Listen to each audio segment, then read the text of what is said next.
তাহলে বোঝা গেল যে মানুষের আয়ু, মানুষের হায়াত, মানুষের জীবন এটা অমূল্য সম্পদ। অমূল্য সম্পদ না, এই সম্পদ বরফের মতো শেষ হয়ে যাচ্ছে। আমরা যদি এই সম্পদকে কাজে না লাগাই তাহলে আমাদের মতো কপাল পোড়া আর জগতে কে হতে পারে?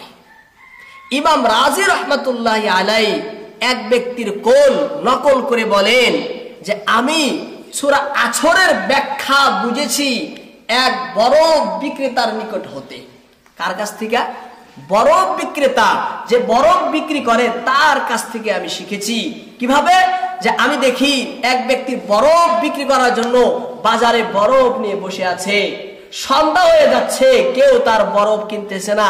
এদিকে বরফ গলে গলে শেষ হয়ে যাচ্ছে, আর সে চিৎকার করে ডাকতেছে, হে মানুষেরা, আমার উপরে দয়া করো, রহম করো, করুণা করো, দেখো আমার বরফ গলে গলে শেষ হয়ে যাচ্ছে। যদি তোমরা কিনো না কিনো, যদি তোমরা ক্রয় না করো, তাহলে আমার বরফ এভাবেই নষ্ট হয়ে যাবে। তখন বলেন, সেই ব্যক্তি বলেন যে আমি ভাবলাম এটাই তো সূরা আসরের ব্যাখ্যা, এটাই তো সূরা আসরের মধ্যে আল্লাহ বলছেন। আল্লাহ বলছেন, হে বিশ্বের লোকেরা, তোমাদের যে একটা জীবন আমি দিয়েছি, সময় আয়ু যে দিয়েছি, এই সময় ঈমান ও আমলে কাজে লাগাও। বরফ যেমন গলে গেলে শেষ হয়ে যায়, এক একটা শ্বাস প্রশ্বাসে, এক একটা সেকেন্ডে, মুহূর্তে, পলে পলে তোমাদের জীবন শেষ হয়ে যাচ্ছে, আয়ু শেষ হয়ে যাচ্ছে। ঈমান আমলের কাজে যদি না লাগাও তাহলে কিন্তু তুমি বড়ই ক্ষতি এবং ক্ষতিগ্রস্ত হানিকারক ব্যবসায়ী হবা। হ্যাঁ, বহুত ক্ষতিগ্রস্ত একজন ব্যবসায়ী হবা। সেই জন্য এর সমস্ত কাজে লাগাও। কি লাগাও? কাজে লাগাও। সেই জন্য সময় অমূল্য সম্পদ। কখনো সময়কে ঈমান আমল ছাড়া অন্য কাজে ব্যয় করা লাগে না। ঈমান আমল ছাড়া অন্য কাজে ব্যয় করাই লাগে না। বলবেন যে তাহলে আমরা সারাদিন ঈমান আমলি, ঈমান তো আছে, সারাদিন আমল করেই যাব, সারাদিন আমল করেই তাহলে যাব, এর অর্থ এটা না। আল্লাহ তাআলা আমাদের নবী মুহাম্মদ রাসূলুল্লাহ সাল্লাল্লাহু আলাইহি সাল্লামকে দিয়েছেন লাকাদ কানা ফি রাসূলিল্লাহি উসওয়াতুন হাসানাহ। নবীর জীবন আদর্শ তো আমাদের সম্মুখে রয়েছে। হ্যাঁ, আমাদের জীবন কিভাবে পরিচালনা করব, এর জন্য আমরা নবীকে ফলো করব, নবীকে আদর্শ মনে করে, আইডিয়াল মনে করে, আল্লাহর নবীকে সামনে রেখে আমার জীবন আমি পরিচালনা করব। তাহলে এই সময়টা কাজে লাগলো। এই সময়টা কি লাগলো? কাজে লাগলো। আমাদের নবী খানা খাইছেন, ব্যবসা বাণিজ্য করছেন, বিয়া শাদী করছেন, রাস্তায় চলছেন, ঘুমাইছেন, আবার যাচ্ছেন। আমরা যা করি নবী করেননি? সব কিছুই তো করেছেন। নবী রাষ্ট্র পরিচালনা করেছে, অনাহারে পেটে পাথরও বেঁধেছে। আবার নবী বড় সিংহাসনের মধ্যেও নবী বসেছেন, বসেননি নবী? সর্বদিক দিয়ে আমার নবীর ভিতরে উত্তম আদর্শ রয়েছে। যদি আমরা সেই নবীকে ফলো করি, নবীকে অনুকরণ করি, তাহলে এই সময়টা আমার কাজে লাগবে। কি লাগবে? সময়টা, এই সময় আমার কাজে লাগবে। তা না করলে তাহলে কিন্তু সময় কাজে লাগলো না, সময়টা ব্যর্থ, অপচয়, নষ্ট করে দিলাম। সময় কাজে লাগার একটাই তরিকা, আমার জীবন নবীর জীবনের মতো করে নেই, আমার জীবন নবীর জীবনের মতো করে নেই, তুল্য করে নেই, নমুনা বানিয়ে নেই, তবেই সে জীবন লাভ হবে, অন্যথায় না। এখানে একটি প্রশ্ন জাগে এটা যে আল্লাহ রাব্বুল আলামিন কিসের কসম খাইছেন? যুগের, জামানার কেন কসম খাইলেন? প্রশ্ন জাগে না? সময়ের কেন প্রশ্ন খাইলেন? এর জবাবে মারিফুল কোরআনের ভিতরে রয়েছে যে অধিকাংশ তাফসীরবিদ দিয়েছেন যে মানুষের উঠা বসা, মানুষের গতিবিধি, মানুষের কাজকর্ম যা কিছু করে, কোথায় করে? সময়ে করে না? এই সময়ের মধ্যেই তো করে। এই জন্য যেহেতু ঈমান আমল একটা কাজ কর্ম, সময়ের মধ্যেই হবে। আর এই আয়াতের ভিতরে, এই সূরার ভিতরে যে আদেশ করা হয়েছে, যা করতে বলা হয়েছে, তা তো মানুষ সময়ের মধ্যেই করবে, করবে না? সেই জন্য সময় একটা পাত্র, তাই না? সেই জন্য আল্লাহ রাব্বুল আলামিন এখানে সময়ের কসম খাইছেন। কিসের কসম খাইছেন? সময়ের কসম খাইছেন। এখানে আরেকটাও প্রশ্ন এটা থাকে যে আল্লাহ হয়ে, খালিক হয়ে মখলুকের কসম কেন খাইলেন? খালিক হয়ে মখলুকের কসম কেন খাইলেন? মাসলা মনে রাখবেন, আল্লাহর কসম ছাড়া বান্দা কিন্তু কার কসম খেতে পারে না। কিন্তু আল্লাহ পবিত্র কোরআনে আসমানের কসম খাইছেন, জমিনের কসম খাইছেন, আমার নবীর শহরের কসম খাইছেন, খাননি। এখানে জামানার কসম খাইছেন কেন? এর জবাব মুফাসসিরগণ দিয়েছেন, দুটা জবাব দিয়েছেন। কেউ কেউ বলেন, অধিকাংশ মুফাসসিরগণ বলেন যে কসমের আগে, শব্দের আগে একটা রব্বুল উজ্জ রয়েছে। ওয়াল আসর মানে ওয়া রব্বিল আসর, ওয়াল আসর মানে ওয়া রব্বিল আসর, এই আসরের প্রতিপালকের কসম। রব্বুন এখানে এই জন্য উদ্দেশ্য যাতে আসরের ব্যাখ্যার সাথে সাথে আল্লাহর রুবুবিয়্যাত, আল্লাহর প্রভুত্ব পালন কর্তা যে, এটাও যেন জগতে প্রকাশ পায়, এটা যেন জগতে কি পায়? প্রকাশ পায়। আবার কোন কোন মুফাসসির বলেন যে উজ্জ না রাখলেও আয়াতের অর্থ ভুল হবে না, কারণ আল্লাহ আসরুন দিয়ে, আসরুন তো আল্লাহ একটা সৃষ্টি, আল্লাহ একটা মখলুক, এই সৃষ্টির ভিতরে কি রহস্য ভেদ আল্লাহ রেখেছেন, এর মধ্যে কি লাভালাভ রেখেছেন, সেটাও তো মানুষের সম্মুখে প্রকাশ করা জরুরি, জরুরি না? সেই দিকে লক্ষ্য করেই আল্লাহ পাক প্রকাশ করার জন্য বলে আসর, জামানার কসম খেয়েছেন। ওয়াল আসর ইন্নাল ইনসানা লাফি খুসর। আল্লাহ বলেন সমস্ত লোক কিসের মধ্যে রয়েছে? ক্ষতির মধ্যে। এবার সমস্ত লোক ক্ষতির মধ্যে কারা? বোঝা অসুবিধা না? বুঝতে অসুবিধা না? নাই যে সমস্ত লোক ক্ষতি। এই সম্পর্কে তাফসীর আজওয়াল বয়ানের ভিতরে লেখেন, এই সমস্ত মানুষকে 4 ভাগে ভাগ করা হয়েছে। কয় ভাগে? 4 ভাগে। প্রথম শ্রেণী হলো ওই সমস্ত লোক যারা ঈমানের পরিবর্তে কুফরকে ক্রয় করেছে, ঈমানের পরিবর্তে যারা কুফরি গ্রহণ করেছে, অর্থাৎ যারা মুমিন না, যারা কাফের, যারা মুমিন না, যারা কাফের, তারা ক্ষতিগ্রস্ত। তারা কি ক্ষতিগ্রস্ত? এ কথা আল্লাহ তাআলা সূরার ভিতরে বলেন, লা ইন আশরাকতা লা ইয়াহবাতান্না আমালুক ওয়া লা তাকুনান্না মিনাল খাসিরিন, ওয়া লা তাকুনান্না মিনাল খাসিরিন। ঈমানের পরিবর্তে কুফর যদি গ্রহণ করো তাহলে তুমি খাসির, ধ্বংস এবং ক্ষতিগ্রস্তের অন্তর্ভুক্ত। দ্বিতীয় ব্যক্তি কারা? ওই সমস্ত লোক ঈমান আছে, ঈমান তো রয়েছে, কিন্তু তারা নেক আমল করে না। কি করে না? নেক আমল করে না। ঈমান আছে, নেক আমল তারা করে না, তারাও ক্ষতিগ্রস্ত। কেন? আল্লাহ বলেন ওয়ামান খাফফাত মাওয়াজিনুহু ফাউলাইকা হুমুল্লাযীনা খাসিরু আনফুসাহুম। কিয়ামতের দিন মানুষের আমল মাপা হবে, মাপা হবে না? ওই দিন যার আমল নামায় গুনাহবাড়ি হবে, নেকির পাল্লা হালকা হয়ে যাবে, সেই ব্যক্তি ক্ষতিগ্রস্ত। কে বলছেন? আল্লাহ বলছেন। তাহলে আমল না থাকলেও কি ক্ষতিগ্রস্ত না? 3 নম্বর ব্যক্তি কারা? ওই সমস্ত ব্যক্তি যারা একে অপরকে হকের তাকিদ করে না, সত্যের দিকে ডাকে না, ইসলাম দ্বীনের দিকে আহ্বান যারা করে না, তারাও ক্ষতিগ্রস্ত। তারাও কি? তারাও ক্ষতিগ্রস্ত। আল্লাহ বলেন ওয়া মাই ইয়াবতাগি গায়রাল ইসলামি দীনা ফালা ইউকবালা মিন ওয়া হুয়া ফিল আখিরাতি মিনাল খাসিরিন। আল্লাহ বলছেন দেখো, ইসলাম ছাড়া যদি অন্য দিন গ্রহণ করো তাহলে তুমিও ধ্বংস, তুমিও কি ধ্বংস। মানুষকে দাওয়াত দেওয়া জরুরি না? ঈমানের দিকে, আমলের দিকে মানুষকে আহ্বান করা কি জরুরি? যে যতটুকু পারি, যে যতটুকু পারি। চতুর্থ শ্রেণী হলো ওই সমস্ত লোক এই ঈমানের উপরে আমল করার জন্য, নেক আমল করার জন্য, দিনের সঠিক দিনের উপরে, সত্য দিনের উপরে থাকার জন্য, অচল থাকার জন্য কষ্ট তো আসবেই, জ্বালা তো পাবেই, উৎপীড়ন তো গ্রহণ করে নিতে হবে, এই বরণ করার জন্য রেডি থাকতে হবে এবং অন্যকে উপদেশ দিতে হবে। যারা দেয় তারা ক্ষতিগ্রস্ত না, কিন্তু যারা দেয় না তারা কিন্তু ক্ষতিগ্রস্ত। তারা কি ক্ষতিগ্রস্ত? আল্লাহ বলছেন ওয়া মিনান নাসি মান ইয়াবুদুল্লাহ আলা হারফ ফাইন আসাবাহু খাইর ইতমাআন্না বিহি ওয়া ইন আসাবাতহু ফিতনা ইনকালাবা আলা ওয়াজহি খাসিরাদ দুনিয়া ওয়াল আখিরা যালিকা হুয়াল খুসরানুল মুবিন। সে প্রকাশ্য ক্ষতিগ্রস্ত, সে প্রকাশ্য সে ক্ষতিগ্রস্ত। তাহলে আমরা বুঝলাম, যদি আমরা ঈমান না থাকে, আমল না থাকে, সত্যের দিকে আহ্বান না থাকে, দিনের উপরে কষ্ট বরণ করার জন্য তাকিদ না করি, তাহলে ক্ষতিগ্রস্ত। তাহলে কি ক্ষতিগ্রস্ত, ধ্বংস, খাসারার মধ্যে। খাসারা মানে সে ব্যক্তি জান্নাত পাবে না। খাসারা মানে কি?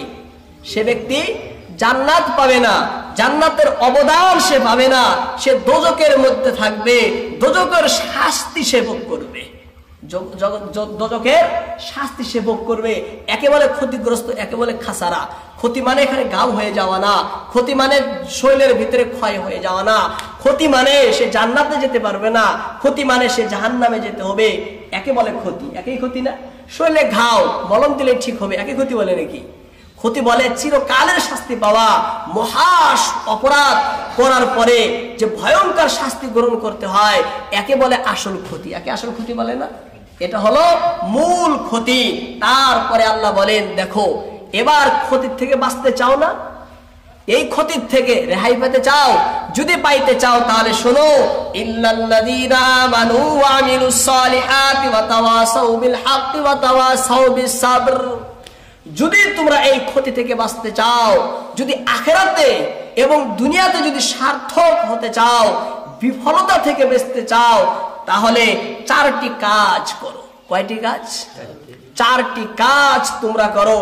এই 4টি কাজ কেমন কাজ জানো? 2 প্রকারের কাজ। আমরা দুনিয়াতে আছি, নামাজ পড়ি তার সওয়াব পাই, রোজা রাখি তার সওয়াব পাই, প্রত্যেকটা নেক আমল করার পরে সওয়াব পাই না? আমরা পাই। যদি আল্লাহ, আমরা আশা, আমাদের বিশ্বাস আল্লাহ অবশ্যই দিবেন, তাই না? কিন্তু যখন আমরা কবরে চলে যাই, যখন আমরা দুনিয়া থেকে বিদায় নেই, তখন নামাজের সওয়াব পাবো না, রোজার সওয়াব, কোন নেক আমলের সওয়াব আমরা পাবো না। কেন পাই না? আমরা তো করি নাই। করছি কি? আমরা তো করি নাই। আল্লাহ বলেন এখানে, দেখো তোমরা 2 প্রকারের কাজ করবা।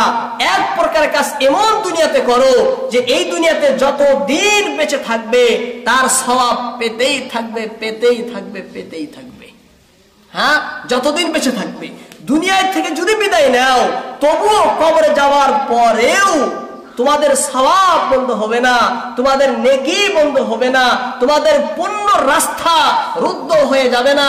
কবরে যাওয়ার পরেও তোমরা সওয়াব পেতেই থাকবে, পেতেই থাকবে, পেতেই থাকবে। তাহলে বহু সুন্দর রাস্তা দিচ্ছেন না? হ্যাঁ, দুনিয়াতে বেঁচে আসো, তাহলে 4টা কাজ করতে বলেছেন। কয়টি কাজ? 4টা কাজ তোমরা করো। 2টা কাজ এমন, যেই 2টা দুনিয়ায় করলে তার ফল পাবে, বাকি 2টা কাজ এমন, এই 2 কাজ যদি করো তুমি মরার পরেও তার সওয়াব পাবা, মরে গেলেও তার নেকি পাবা। তোমার সওয়াব, তোমার নেকি, তোমার নেকির অ্যাকাউন্ট বন্ধ হয়ে যাবে না। কত সুন্দর রাস্তা। শেষ কি বস্তু 2টা? ইল্লাল্লাযীনা আমানু, প্রথমে ঈমান আনো, ওয়া আমিলুস সালিহাত, নেক আমল করো। ঈমান আর নেক আমল। ঈমান আছে, নেক আমল, তাহলে লাভ। ঈমান আছে, নেক আমল, লাভ না? ঈমান আছে, নেক আমলও আছে, তাহলে তার ফজিলত আছে। নেক আমল আছে, ঈমান নাই, এই আমলের কোনো মূল্য নাই। ঈমান আছে, নেক আমল নেই, তাহলে ঈমান ফলবিহীন বৃক্ষের মতো। এমন ফল গাছ তো রয়েছে কিন্তু ফল নেই। ঠিক তেমনি ঈমান যদি থাকে, আমল যদি না থাকে, তার উদাহরণ তারই মতো। সেই জন্য ঈমানও থাকতে হবে, আমলও থাকতে হবে। 2 নম্বর কাজ, ওয়া তাওয়াসাউ বিল হাক্কি ওয়া তাওয়াসাউ বিস সাবর। ওয়া তাওয়াসাউ বিস সাবর ওয়া তাওয়াসাউ বিল হক। হক কাকে বলে? হক বলা হয় সমস্ত পুরা দিনটাই উদ্দেশ্য এখানে। ঈমান, ইসলাম, কুরআন, নবীর অনুসরণ, আল্লাহর অনুসরণ, সব কিছুই এই হকের মধ্যে এসেছে। হক দ্বারা উদ্দেশ্য পরিপূর্ণ দিন। হক দ্বারা উদ্দেশ্য পরিপূর্ণ দিন। আর সাবরুন, সাবরুন হলো 3 প্রকারের। কয় প্রকারের? 3 প্রকার। সাবরুন আনিল মাসাইব, সাবরুন আলাল মাসাইব, মুসিবত বালা বিপদে সবর করা, এটাও সবর। সবরুন আনিল মাআসি, পাপ থেকে, পাপ রয়েছে, আমি পাপ থেকে নিজেকে কন্ট্রোল করে রাখলাম, সংযত করে রাখলাম, একেও সবর বলে। একে কি বলে? সবর বলে। সবরুন আলা তাত, এবং সবর বলে মনে চায় না, নফসে মানে না, তবুও রাত্রে উঠে নামাজ পড়ি, তবুও ঠান্ডার মধ্যে ওযু করি, মনে চায় দিনে রোজা ভেঙে দেই, খিদার তাড়নায় ছটপট ছটপট করে, কিন্তু অন্তরকে, রিপুকে, নফসকে থামিয়ে তবু আমি কি রাখি? রোজা রাখি। সবর না এটা? সবর না? এটাও কি সবর? ওয়াতাওয়াসাউ বিল হাক্কি ওয়াতাওয়াসাউ বিস সাবর। যারা কি করে? সবরের তালকিন করে এবং হকের তালকিন করে, হকের উপদেশ দেয়, সবরের উপদেশ দেয়। আমি একজনকে হকের উপদেশ দিলাম, তুমি নামাজ পড়ো, তুমি রোজা রাখো, তুমি ঈমান আনো, তুমি যাকাত দাও, তুমি সদকা করো, তুমি ফিতরা দাও, তুমি ইতিকাফ করো, এগুলো সব ওয়াতাওয়াসাউ বিল হক, ওয়াতাওয়াসাউ বিল হক। আমি হকের দিকে মানুষকে উপদেশ দিচ্ছি, তালকিন করছি। একজন মানুষ দুনিয়াতে আমার জন্য নামাজ পড়লো, আমি তাকে নামাজ শিখাইলাম, সে অন্যজনকে শিখাইলো, এই যে সবের ধারা চলতেই থাকবে, কবরে যাওয়ার পরে আমি তার সব পেতেই থাকবো, পাবো না? ওয়াতাওয়াসাউ বিস সাবর, এবং সবরের তালকিন করলাম। কিসের তালকিন করলাম? সবরের, যে তুমি গুনাহ থেকে বেঁচে থাকো, আল্লাহর আমলের তুমি পাবন্দি করো। হ্যাঁ, গুনাহ থেকে একজনকে বাঁচাইলাম, সে আর একজনকে বাঁচাবে, সে আর একজনকে বাঁচাবে, সে যদিও না বাঁচায় সে তো বাঁচবে, তার সওয়াব আমি মরে গেলেও কবরে পেতেই থাকবো, পেতেই থাকবো। ওয়াতাওয়াসাউ বিল হাক্কি ওয়াতাওয়াসাউ বিস সাবর। ঈমান থাকতে হবে, নেক আমল থাকতে হবে, এবং হকের প্রতি তালকিন এবং সবরের প্রতি তালকিন, এই চারটি কাজ যদি আমরা করি তাহলে আমরা নাজাত পাবো, তাহলে আমরা নাজাত পাবো, মুক্তি পাবো। প্রথম হলো ঈমান। প্রথম কি? ঈমান। ঈমানের দ্বারা উদ্দেশ্য আমাদের আকীদা শুদ্ধ হতে হবে। কি হতে হবে? আকীদা শুদ্ধ, বিশুদ্ধ, সঠিক মতবিশ্বাস আমাদের অন্তরে থাকতে হবে। আল্লাহ সম্পর্কে যে ধারণা রাখতে হয়, রাসূল সম্পর্কে যে ধারণা রাখতে হয়, সাহাবা সম্পর্কে যে ধারণা রাখতে হয়, সঠিক ধারণা থাকতে হবে, তাহলে সে সঠিক ঈমান হবে। এখানে শুধু মুতলক ঈমান না, পরিপূর্ণ আকীদা, উদ্দেশ্য, সঠিক আকীদা, মতবিশ্বাস তোমার অন্তরে থাকতে হবে। এই জন্য হিদায়াতুল কুরআনের ভিতরে পালনপুরি রাহমাতুল্লাহ আলাইহি লেখেন যে তোমরা কিভাবে বুঝবা যে আমার ঈমান সঠিক? তাহলে তোমার ঈমানকে আহলুস সুন্নাহ ওয়াল জামাতের ঈমানের সাথে, আকীদার সাথে মিলাও। যদি তোমার ঈমান আহলুস সুন্নাহ ওয়াল জামাতের আকীদার সাথে মিলে যায়, অনুযায়ী হয়ে যায়, তাহলে তুমি নিশ্চিত হও তোমার আকীদা শুদ্ধ। তোমার আকীদা কি? শুদ্ধ। আল্লাহ সম্পর্কে আকীদা, আল্লাহ এক, আল্লাহু আহাদ, আল্লাহু সামাদ, আল্লাহ মুখাপেক্ষী, লাম ইয়ালিদ ওয়া লাম ইউলাদ, আল্লাহ কাউকে জন্ম দেন না, আল্লাহ কেউ জন্ম দেওয়া হয়নি। ওয়ালাম ইয়াকুল্লাহু কুফুয়ান আহাদ, আল্লাহর সমতুল্য, সমকক্ষ কেউ নেই। আল্লাহ রাসূলের প্রতি ঈমান, যে সর্বপ্রথম রাসূল আদম, শেষ রাসূল হযরত মুহাম্মদ মুস্তাফা সাল্লাল্লাহু আলাইহি ওয়াসাল্লাম। আল্লাহর কোন নবীর দ্বারাই কোনো পাপ কাজ হয় না, আল্লাহর কোন নবীর দ্বারাই কোনো পাপ কাজ হয় না, গুনার কাজ হয় না। নবীরাই যদি গুনাহ করেন, নাউযুবিল্লাহ, তাহলে উম্মতকে শিক্ষাটা কি দিবেন? শিক্ষা কি দিবেন? কোন নবী আজ পর্যন্ত কোন নবী কি করেননি? নবীদেরকে আল্লাহ মাসুম, নিষ্পাপ করে বানান, তারা কোনো গুনাহ করে না। এবার আমার বিশ্বাস যদি হয় অমুক নবী গুনাহ করেছে, অমুক নবী গুনাহ করেছে, হযরতে আদম নবী পাপ করেছেন, হ্যাঁ, অমুক হযরতে ঈসা, হযরতে মূসা, হযরতে ইউসুফ, হযরতে সুলাইমান, এই সমস্ত নবী তারা অপরাধ করেছেন, গুনার কাজ করেছেন, নাউযুবিল্লাহ, তাহলে আমার ঈমান নেই। কি নেই? আমার ঈমান নেই। কারণ শতসিদ্ধ কথা, সমস্ত নবীগণ মাসুম, নিষ্পাপ, ঈমান রাখতে হবে। দ্বিতীয়, সমস্ত সাহাবারাই মাগফুর, ক্ষমাপ্রাপ্ত। আল্লাহ পাক সমস্ত সাহাবাদেরকে মাফ করে দিয়েছেন। কোন সাহাবাই কবরে পাপ নিয়ে যাননি, কোন সাহাবাই কবরে পাপ নিয়ে যাননি। আমি কিন্তু বলিনি পাপ করেনি, কবরে পাপ নিয়ে যাননি। কোন সাহাবাই কবরে কিনা যায় নাই, পাপ নিয়ে যায় নাই। আল্লাহ পাক মৃত্যুর আগেই সমস্ত সাহাবাদেরকে মাফ করে দিয়েছেন। এই জন্য তো আল্লাহ বলছেন উলাইকা হুমুল মুফলিহুন উলাইকা হুমুল ফাইজুন রাদিয়াল্লাহু আনহুম ওয়া রাদু আন। কারা এরা? সাহাবা না? সাহাবা তো এরা। তার কেন আল্লাহ বলছেন তারা কামিয়াব? কেন আল্লাহ বলছেন উলাইকা আলা হুদাম মির রাব্বিহিম ওয়া উলাইকা হুমুল মুফলিহুন? আল্লাহর ঘোষণা, নবীর সাহাবারা এরা আল্লাহর পক্ষ থেকে হেদায়েতের উপরে। কার পক্ষ থেকে? আল্লাহর পক্ষ থেকে হেদায়েতের উপরে, আর এরাই কামিয়াব, আল্লাহর ঘোষণা। এই জন্য আমরা বলি সাহাবারা সত্যের মাপকাঠি। কিসের মাপকাঠি? সাহাবারা সত্যের মাপকাঠি, আল্লাহর নবীও সত্যের মাপকাঠি। এবার এক লোক বুঝতে পারে না যে আরে নবীকেও সত্যের মাপকাঠি বলো, সাহাবাকেও সত্যের মাপকাঠি বলো।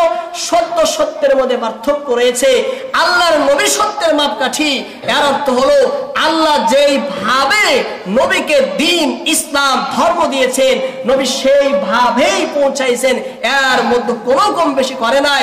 কম বেশি তো দূরের কথা, আল্লাহ ঘোষণা দিয়েছেন ওয়ামা ইয়ানতিকু আনিল হাওয়া ইন হুয়া ইল্লা ওয়াহিয়ু ইউহা। আমার নবী যা কিছু করে নিজের পক্ষ থেকেও কিছু করে না, যা করে আমি আল্লাহর পক্ষ থেকে করে। আমি আল্লাহ যা বলি করো তাই করে। অন্য আয়াতে বলেন নবী যদি নিজের পক্ষ থেকে কিছু করতেন, নবী কণ্ঠ শিরা আমি কেটে দিতাম, নবীর কণ্ঠ শিরা কেটে দিতাম। ইতিহাসের ভিতরে নবীর কণ্ঠ শিরা কাটা নেই, আছে কি? তাহলে নিশ্চিত আমার নবী কোনো কম বেশি করেনি। আল্লাহর নবী হকের মাপকাঠি, সত্যের মানদণ্ডের অর্থ হলো আল্লাহর পক্ষ থেকে যেভাবে দিন আল্লাহর নবীকে দিয়েছেন সেইভাবে গোটা সৃষ্টির সামনে তিনি রেখেছেন। আল্লাহর নবী কার সামনে রেখেছেন? সাহাবাদের সামনে। কার সামনে? সাহাবাদের সামনে না, সাহাবাদের সামনে। যে সাহাবারা সত্যের মাপকাঠি, হকের মানদণ্ড, এর অর্থ হলো ওই সাহাবারা আল্লাহর নবী যে দিন দিয়েছেন, নবী যে দিন দিয়েছেন সেই দিন আমাদের কাছে সেইভাবেই পৌঁছাইয়াছেন যেইভাবে মুহাম্মদ রাসূলুল্লাহ সাল্লাল্লাহু আলাইহি সাল্লাম সাহাবাকে দিয়েছেন। সাহাবাকে দিয়েছেন। এখানে সাহাবার অর্থ দুইটা হকের অর্থ আলাদা হইল না? হ্যাঁ, নবী হকের মাপকাঠি মানে আল্লাহর পক্ষ থেকে যেভাবে নিয়েছেন সেভাবে দিয়েছে। সাহাবারা হকের মাপকাঠি, নবীর কাছ থেকে যেভাবে পেয়েছেন সেভাবে দিয়েছেন। দুইটা হকের মধ্যে পার্থক্য রয়েছে। এই জন্য আল্লাহর নবী হকের মাপকাঠি, সাহাবারাও হকের মাপকাঠি। যারা ক্লিয়ার হলো, এটা আকীদা বললাম, কিছু তুলে ধরলাম। আকীদা পুরা বলছি না, কিছু তুলে ধরলাম। এবার আসেন নেক আমল। নেক আমল, নামাজও নেক আমল, রোজাও নেক আমল, হজও নেক আমল, যাকাতও নেক আমল, সদকা খেরাত, এগুলো সব কি নেক আমলের অন্তর্ভুক্ত। এক কথায় পুরা শরীয়তের যে আমল করে এটা হলো নেক আমল। কি আমল এটা? নেক আমল। আর সবরের কাক বলে এবং হক কাক বলে আমি ক্লিয়ার করে দিয়েছি। আল্লাহ পাক আমাদের সকলকে এই চারটি কাজ বেশি বেশি করার তৌফিক দান করুন। সকলে বলে আমিন।